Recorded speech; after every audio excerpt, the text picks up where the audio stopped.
یہ عراق اور اردن اور یہ اور وہ، یہاں تک کہ ترکی، سعودی عرب کا بھی شمالی حصہ نکل جائے گا۔ البتہ مدینے کا جو ان کا پروگرام ہے اس کو اللہ نہیں پورا ہونے دے گا، مدینے میں داخلے کی ان کو اجازت نہیں ملے گی۔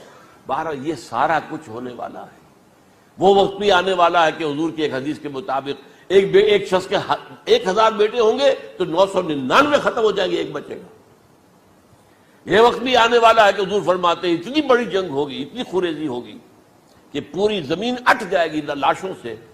تو پرندہ جو ہے کوئی، ایک تو پرندے ہوتے ہیں کہ جو مردار خور ہے، گدھ ہے، وہ تو بڑی خوشی سے اتریں گے، تناول فرمائیں گے لاشوں کو۔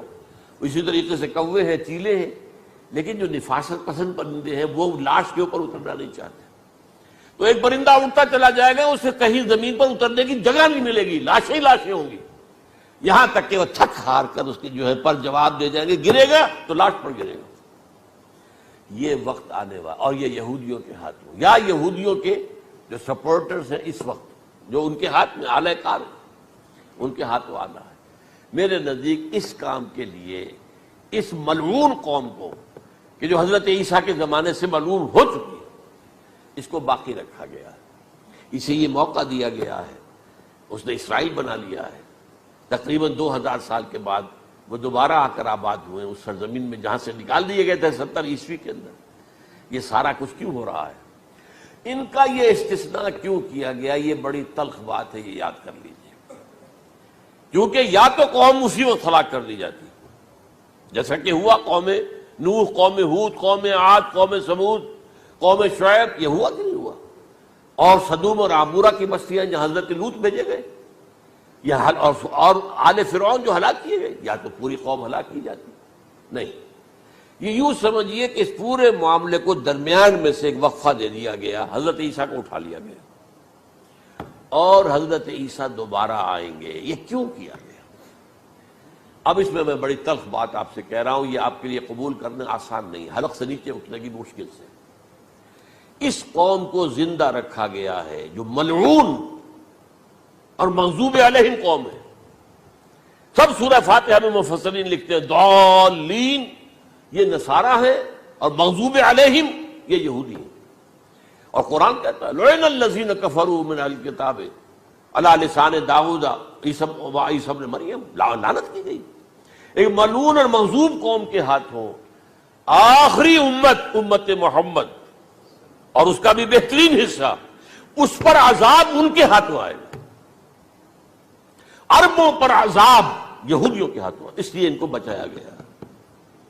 یہ میں نے کئی دفعہ واقعہ سنایا، مولانا اسلائی صاحب بتایا کرتے تھے، کیونکہ وہ راجپوت تھے، یو پی کے راجپوت مشرقی حصے کے، کہ ہمارے ہاں کوئی نوجوان اگر کوئی بڑی گری ہوئی حرکت کرتا تھا تو اس کے سر پر چمار کے ذریعے، چمار کے ہاتھوں جوتا لگوایا جاتا تھا۔ اگر راجپوت کے سر پر راجپوت کا جوتا گرا تو چلو تکلیف تو ہوئی، لیکن یہ کہ راجپوت کا جوتا گرا ہے نا، پڑا ہے، لیکن راجپوت کے سر پر چمار کا جوتا، جس کو آپ انگریزی میں کہتے ہیں to add insult to injury, وہ تکلیف بھی ہے جوتا کھانے کی، اور انسلٹ ہے کہ ایک چمار مار رہا۔ یہ امت سب سے خیر امت ہے، کنتم خیر امت اخرجت للناس۔ اس کے لیے عذاب بھی بدترین آئے گا، اور کن پر آئے گا؟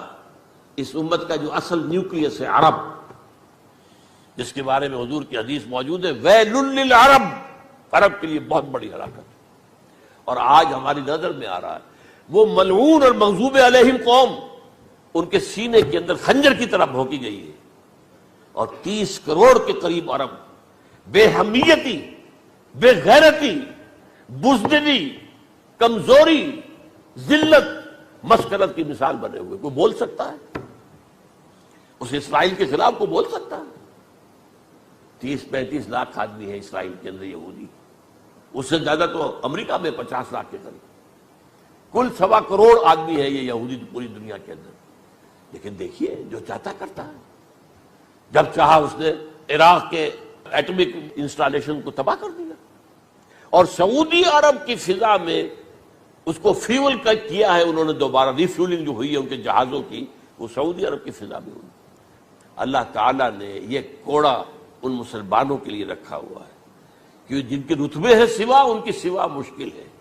جتنا اونچا مقام اللہ نے دیا عربوں کو، ان میں حضور کو اٹھایا۔